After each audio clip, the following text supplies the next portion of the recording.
जय विजय के प्रदाता परमात्मा। किसी लड़ाई में, किसी जीवन संघर्ष में जब मनुष्य को विजय मिलती है तो वह फूला नहीं समाता है। वह समझता है कि मेरे शस्त्र बल की या तपोबल की विजय हुई।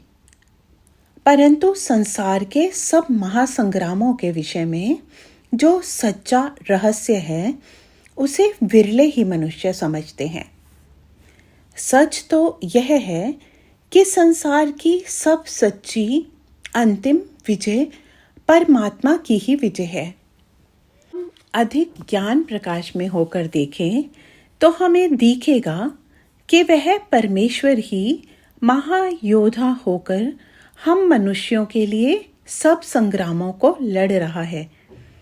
मनुष्य की स्वार्थमयी आसुरी प्रवृत्ति के कारण संसार में सब लड़ाइयों के प्रसंग उपस्थित हो रहे हैं और जगदीश्वर की दैवी शक्ति उसे अंत में विजित करके उसे शांत कर रही है।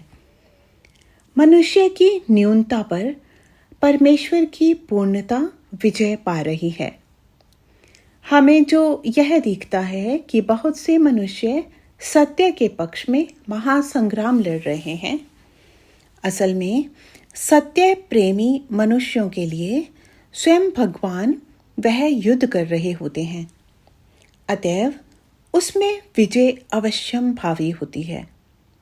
परमात्मा का पवित्रता कारक ओज ही लड़कर जगत में विजयी हो रहा है। सत्य के लिए युद्ध करने वालों को तो सदा समझना चाहिए, स्पष्ट देखना चाहिए कि उनका योद्धा स्वयं जगदीश्वर है, जगदीश्वर ही है। अहंकार से विमूढ़ आत्मा हुए मनुष्य यूं ही अपने को योद्धा और विजयी समझते हैं। अंत में जब उनका अहंकार का पर्दा हटता है और जगत व्यापक ज्योति मिलती है, तभी उन्हें इस वास्तविक सत्य में श्रद्धा जमती है।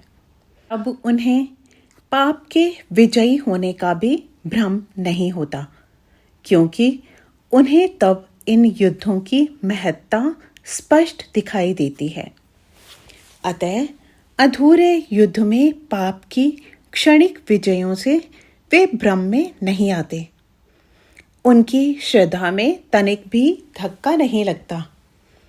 अपने उस निर्बाध व्यापक प्रकाश में उन्हें सब संग्रामों का यह सच्चा रूप दृष्टिगोचर हो रहा होता है कि एक और तो मनुष्यों के स्वार्थ दूसरों के नाना प्रकार के हिंसन करने के रूप में उठ रहे हैं, परंतु जहाँ तक उनको स्वाधीनता है वहाँ तक उठकर वे सब दूसरी ओर महातेजस्वी इंद्र के ओज के सामने नष्ट होते जा रहे हैं।